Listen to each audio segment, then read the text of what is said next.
প্রায় 6 মাস পরে আমরা আবার যাচ্ছি বিরাজের দাদুর বাড়ি। বিরাজের দাদুর বাড়িতে একটা বিশেষ দিনের জন্যই আমরা যাচ্ছি। তো আমাদের তৎকালীন টিকিট কেটে তাড়াহুড়ো করে বেরিয়ে যেতে হয়েছে। তো আমরা যাচ্ছি ট্রেনে করে। এখন আমরা উত্তরবঙ্গ ট্রেনে করে যাচ্ছি। ট্রেনটা বেশ নতুন করেছে, বেশ সুন্দর চকচক, বেশ ভালো লাগছে। তো ট্রেনে আমরা এইভাবেই রাতটা কেটে গেল। সকাল হলো, এই যে বিরাজ এখানে বদমাইশি করতে শুরু করে দিয়েছে। তবে ট্রেনটা 2 ঘন্টা লেট ছিল, সেই জন্য বিরাজ খুব বোর হয়ে গেছে।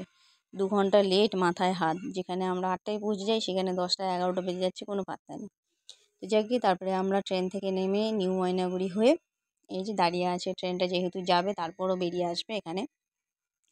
তো এবার ময়নাগুড়ি থেকে আমরা গাড়ি করে বাড়ি চলে এলাম। এই ট্রেনটা যাচ্ছে দেখে ও যতক্ষণ না পর্যন্ত গেল না, ও দাঁড়িয়ে দাঁড়িয়ে দেখলো। বাড়ি এসে এই যে মামার বাড়ির আবদার বলে না, তো মামার বাড়ির আবদার, এই যে মামার কাছে আবদার, মামা গাড়ি চালাচ্ছে ওকে। তারপর বাড়ি এসেই আমার একটুখানি এদিক ওদিক ঘোরা, তাই এখানে একটু ঘুরে ঘুরে আমি যাচ্ছি, এদিক ওদিক দেখছি কোথায় কি আছে। এই যে বাবার ভুট্টা ক্ষেত, এখানে একটু দিদিদের ফুল গাছ, তারপরে এই যে এখানে অনেকগুলো সুপারি পেরেছে, এটাও একটু দেখালাম। আমাদের সুপারি গাছে এইগুলো হচ্ছে শোলা কচুর গাছ। এগুলো এখনো খাওয়ার মতো হয়নি, এগুলো বর্ষাকালে হয়, আরও জল পড়বে, আরও হবে, তখন খাওয়া যাবে। বেশ খেতে কোনো হ্যাঁ, গলা চুল করে না, কিছু চুল করে না, খুব ভালো খেতে এইগুলো। এটা হচ্ছে দিদির বাড়ির ফুলের বাগান, কত ফুল হয়েছে, ফুল গাছও আছে।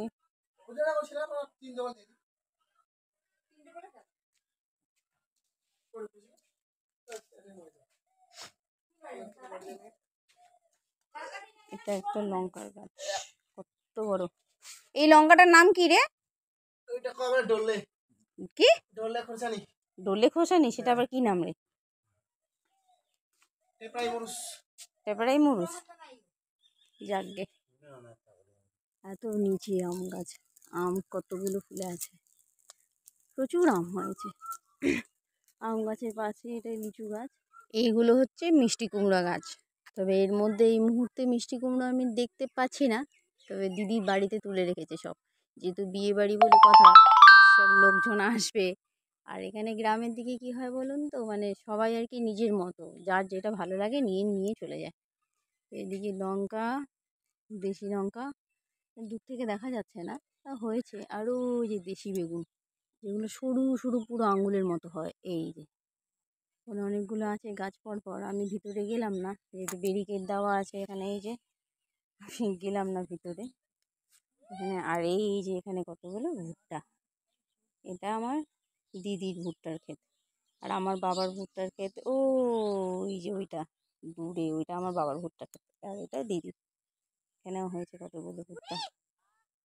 এই সেই চাল কুমড়ো, যেগুলো দিদি ঘরে এনে তুলে রেখেছে, ছোট্ট পুচকে লাল, কিন্তু খেতে দারুণ টেস্ট।